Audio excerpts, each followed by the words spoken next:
of the Joe Verde training program, How to Close More Sales. This program was designed by Joe to help you close more sales, overcome your customers' objections, stay off price on the lot, and hold gross. There is also homework and a quick quiz for you to fill out at the completion of each tape in this series. And now, let's begin. Here's Joe. Welcome back. Well, hopefully you understand the system of buying, the system of selling. Buying is like, listen, believe, and then they buy. Selling is we build value, then we close, and we handle objections. We got you tracked, we got you monitored, we got you some clear goals. We talked about some of the skills you need to work on. We talked about more effective communication. It's time to talk about closing. The thing I want to start with on this section are the questions, the most common questions I get about closing. I found that the more we understand about closing, the easier it's going to be for you to develop the skill and see results. And then we'll talk about the 5 biggest mistakes that I see salespeople make trying to close more sales. So on page 26 in your workbook, let's go over some common questions that I get about closing sales. We get these from dealers, managers, salespeople across the country. Number one, a very common question, why does everyone say ask questions? Aren't we there to sell? Yes, we're there to sell, but in that little box under that it says telling isn't selling and presenting isn't persuading. There's a difference between telling everybody everything you know and selling a car. There's a difference between presenting your product and persuading somebody to own it. We ask questions because we use questions to lead people to a sale. In fact, let's go through some of these. 1A there, and just answer the question. People don't care how much you know until they know how much you care. Which shows more that you care, talking and talking or asking them questions? Do I impress on somebody how much I care about them by just telling them and telling them and telling them? Or when I slow things down and say, tell me about your driving needs. What kind of driving do you guys do? Business or pleasure? I believe asking questions shows more that we care. 1B, there's some things we need to understand about questions and about closing and about how people respond. B, when you ask a question, people are conditioned to respond. When somebody asked us a question, was this big? We answered it. As we got this big, somebody asked us a question, we kept answering it. When people ask us questions now, do you want to sell more cars? Seriously. See, you just answered the question, just out of habit, just out of the middle of nowhere. So when you ask a question, people are forced to respond because that's how we're brought up. That's the human conditioning that comes into this. C, now when we talk about things people can think of, how many things can people think of at one time? How many major topics will our mind let us focus on C there? 2, 10, you're right, just one. They can only focus on one major topic. So if I ask them a question, they're required to respond, and we know they can only think about one thing at a time. D there, the person asking the questions controls the conversation. One of the reasons we have such a hard time selling is because we don't do much asking. The customer does all the asking. Well, how low can you go on this? Well, I don't know. Well, who knows? Well, the manager. Well, go find the manager. And they direct us around the lot. Come here, do this. I thought we were supposed to control the sale. The person asking the questions controls the conversation. Number 1 there under D, to control the direction of the conversation, ask a question and supply all of the possible answers. So you and I were taught to use a bad question. We were taught to use open-ended questions for everything. Instead of doing it the way it says there in number 1, instead of supplying the answers, we ask open-ended question. Bob, who's the car for? That's an open-ended question. When you ask open-ended questions, you leave yourself open for a bad answer. Have you ever said, who's the car for, and had somebody respond, we don't know, we're just looking? That would be a bad answer. So let's supply all of the possible answers. Bob, who's the car for? You or somebody else? Now, is there anybody in the world but Bob and somebody else? So he'll probably get the answer right. And he'll probably say me, or he'll say, well, it's for my son or my daughter. So we'll supply the question and the answers. Now, under 1 there, it says, if you ask, were you looking for a new or used vehicle? How will they respond? If you were looking, are you guys looking for a new or used vehicle? How will they respond? You're right, either new or used. I don't think you have any other kinds of cars. That's what I mean by supplying all the answers. Next one down there, if you ask, will you be using it for business or pleasure? How will they respond? Either business or pleasure. I don't think there's any other ways to use a car. Number 2 there under D, if you want somebody to say yes, you know, didn't your manager years ago tell you get minor commitments from customers, just get their head nodding yes, get those affirmative responses. If you want somebody to say yes, there's a trick. Ask them questions that can only be answered with a positive response. We don't go testing the waters with a yes question. We don't say, boy, it sure is nice out, if we haven't been outside to make sure it's a pretty, beautiful day. We don't say, boy, isn't that blue pretty, until we find out they like a blue car. We investigate to gather information, and we say, Bob, what's your favorite color, light or dark? And he says, well, I really like that blue over there. He said, that's really pretty. Later in my presentation, I'll use that piece of information and go back and say, Bob, isn't that pretty? How will he respond? He'll respond, yes, of course. He already told us it was pretty, so I know I can go back and get a yes out of that.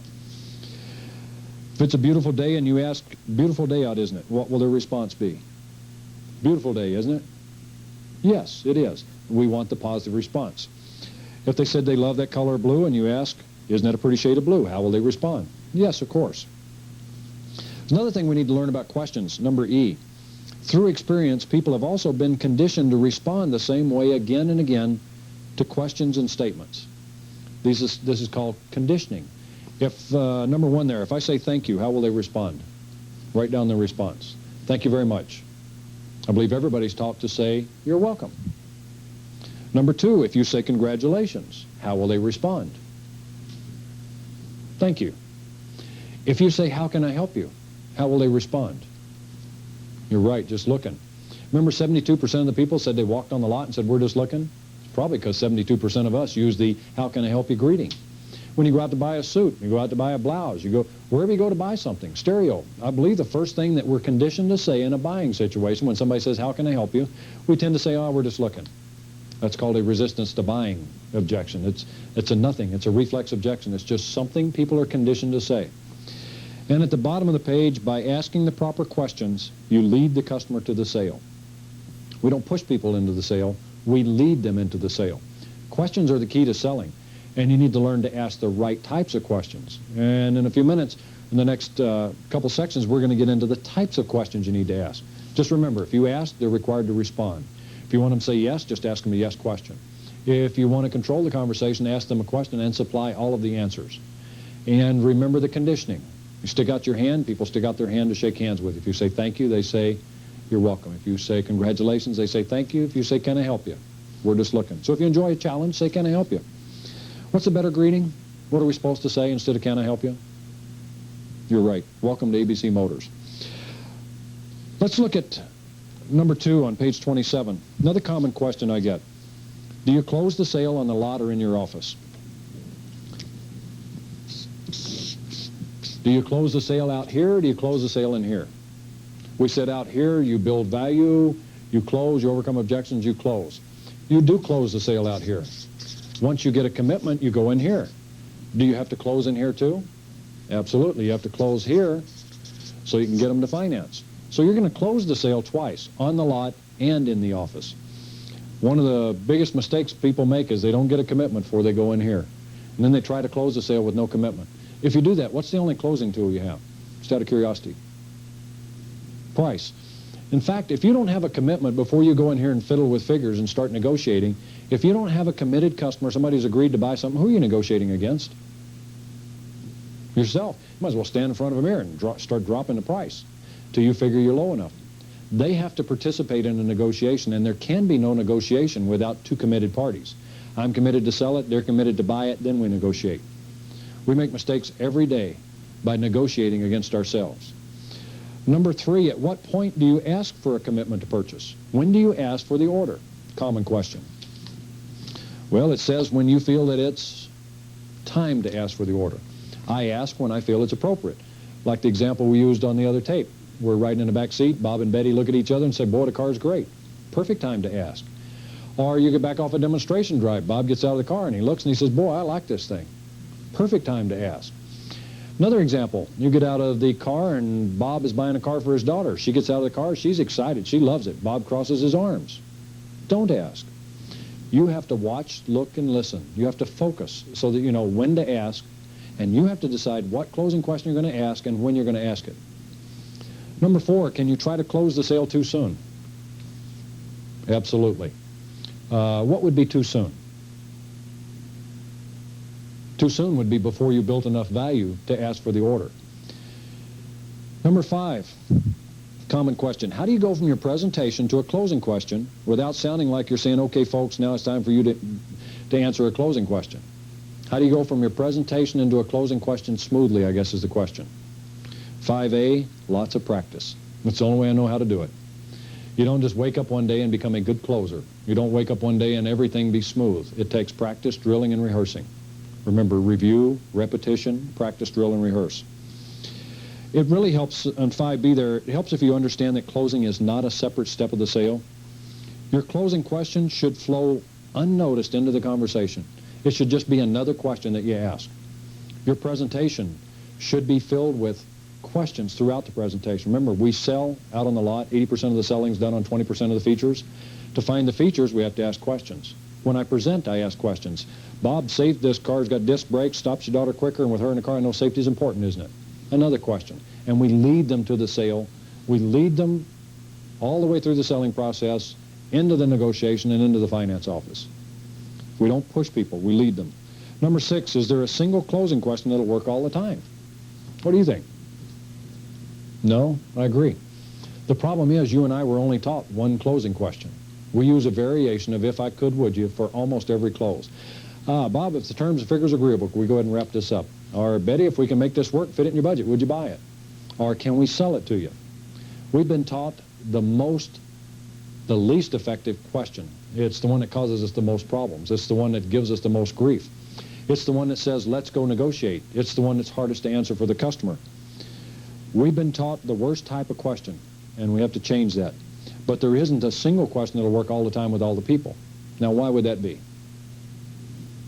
It says, why not? Different people, different situations.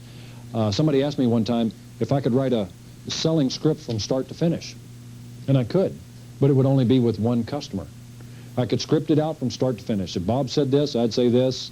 Bob say that, I say this. But you know, if you got Bill here and he says something different, then my whole script's shot. I have to change the script from there down based on what the customer responded with. You need to have practiced, drilled, and rehearsed these things we're going to talk about so that you make up your selling script on the spot. It's a choice of this one, this one, this one. Find a situation, you pick the best one. Number 7, how many times should you ask for the order? One of the common errors that I see is a lot of people are afraid of being pushy. They're afraid to ask for the order. I hear a lot of people say, well, I don't want to sell these things. I don't want to sound like a salesman. Well, you picked a funny profession to get into if you're not going to sound like a salesperson, sort of. Now, we want to find some professional ways to ask for the order so that we don't come across as that used car salesperson image that we hear talked about on TV. We got to get away from the, well, if we can find a way to work this out the way you want to buy it, can I sell it to you? We have to learn to have a smooth delivery. We need to practice our timing and our technique. How many times should you ask for the order? Until you've closed the sale. You keep asking until you've closed the sale. That requires persistence. Or until the customer has left the dealership. You keep asking until you've closed it or until they've driven away. And if they drive away, quit closing. You look silly. Just stop then once they're gone. Now underneath that it says, remember. Do y'all know what % of the sales are made after the 5th closing attempt? 80% of the sales are made after the 5th time you've asked for the order and they've already said no. That's why we have to develop persistence. Not pressure, persistence. There's a big difference between persistence and pressure.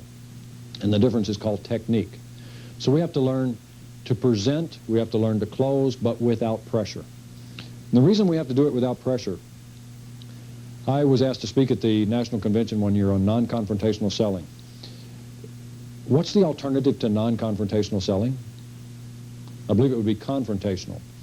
When you confront somebody, does that add resistance or lower resistance in the sale? If I push, do they, that resistance, if I push them, I believe they push back. If I push somebody physically, they push back. If I push somebody with words, they push back. If I try to push them to make a decision, they push back. I can learn to be persistent, though.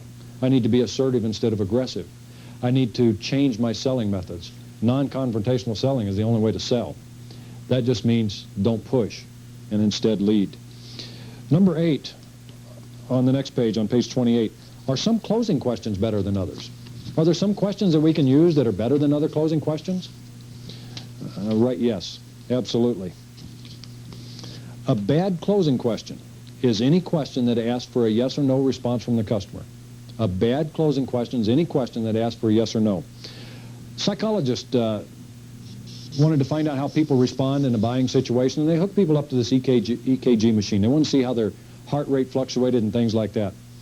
Now, they hooked them up to this machine, and they put them in a real buying situation, expensive product, real salesperson, and they hooked them up to the machine, and everything went along fine through the investigation, rapport building, presentation, demonstration.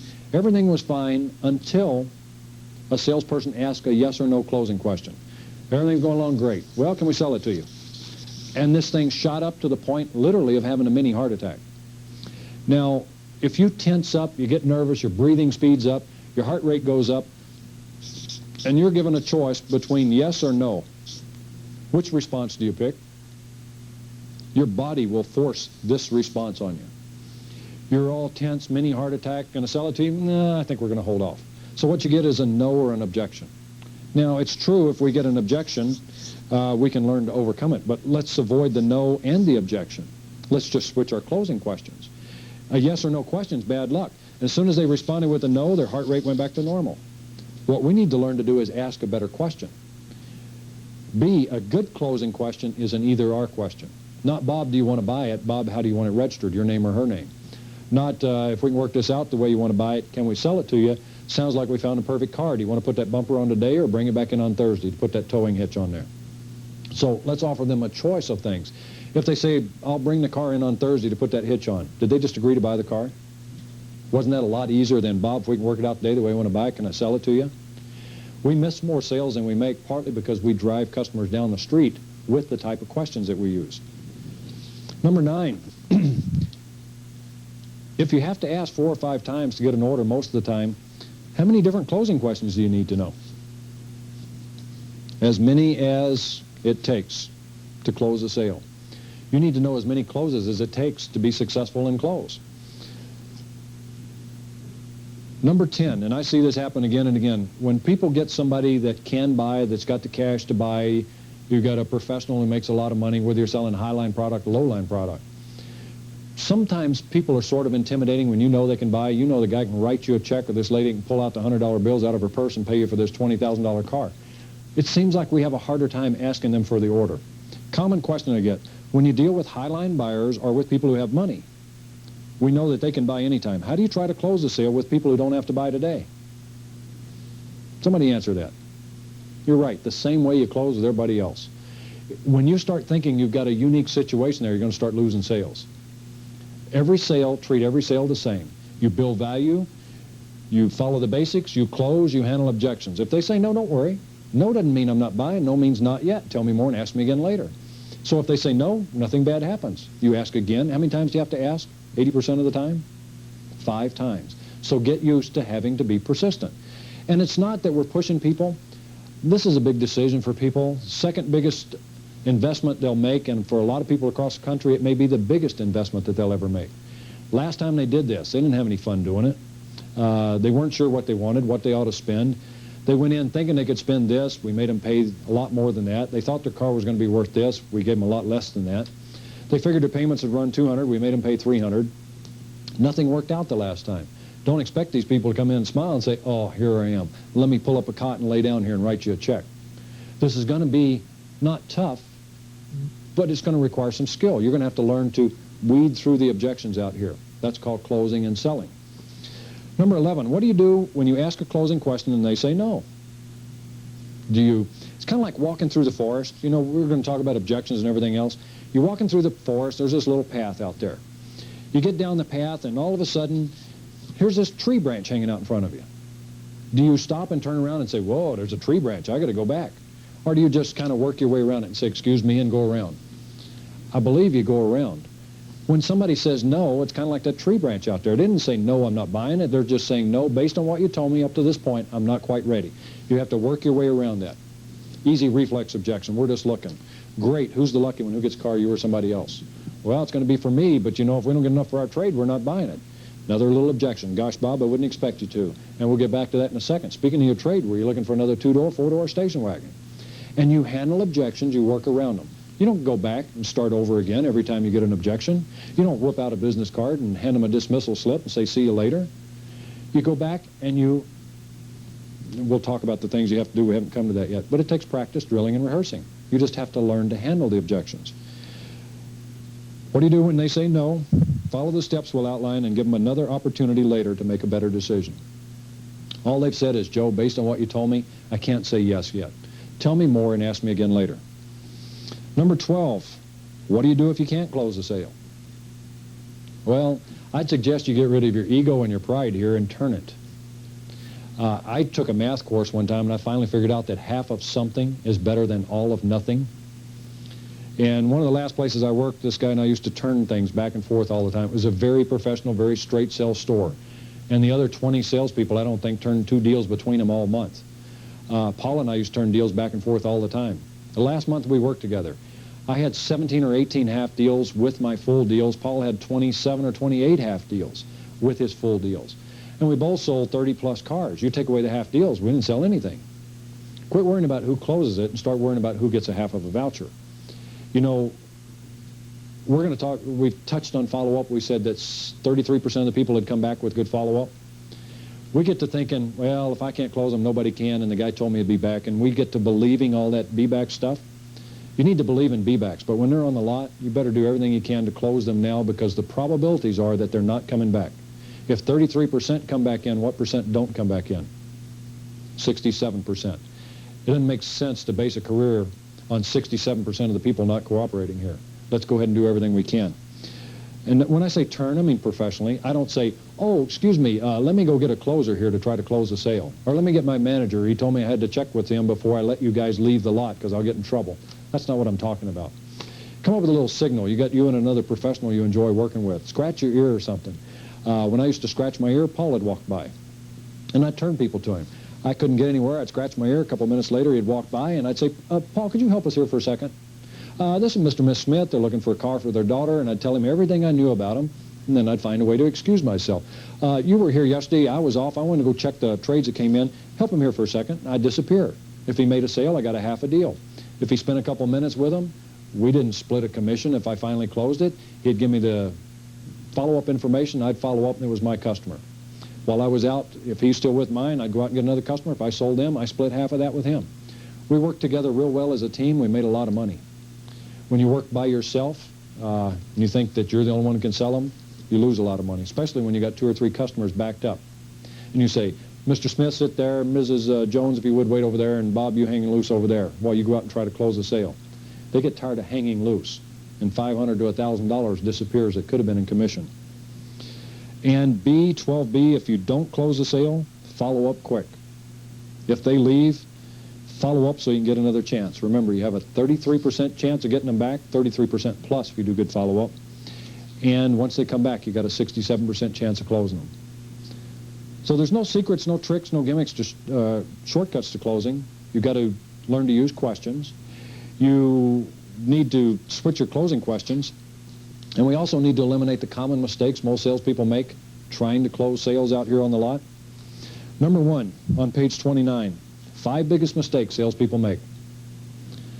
Number 1, they pre-qualify everybody. The average salesperson pre-qualifies everybody that they talk to. I do it. You do it. What we have to do is quit doing it. You know, in the first tape, I was talking about this blind guy down in Florida, started selling cars, first year, made $137,000. Technically, I would guess that he had the advantage because he couldn't pre-qualify people like you and I can. He had to assume everybody's there to buy. He had to assume if they went to the Ford store, they came to buy a Ford. He couldn't see what kind of car they got out of, who they were with, what they looked like, where they had a checkbook in their pocket. So he was forced to ask questions. And when we quit pre-qualifying, we'll ask a lot more questions and we'll spend more time with people. People don't buy until they like you, believe you, and trust you. Remember, 71% bought because they like you, trusted, and respected you. To do that, we don't get to pre-qualify them. Besides that, have you ever lost a sale because you guessed wrong? Haven't you lost enough sales in the past to quit guessing? Biggest mistake we make, pre-qualifying. Number 2, and it's generally because of number 1. When we pre-qualify, we generally try to take shortcuts. If we pre-qualify and don't see this person as a buyer, we only spend this much time building value instead of this much time building value. We spend just a little bit of time with them. They don't look like a buyer. We give them a barely presentation, maybe a quick spin around the block, if anything, and then we try to get a commitment. Well, you guys want to see what we can do? And they say, sure. And then you go in here and you grind out a deal for an hour or 2 hours, trying to close a sale without having the value to help you close it. What's the only closing tool you have in here? I forgot. Price. Which way do you have to go with price, up or down?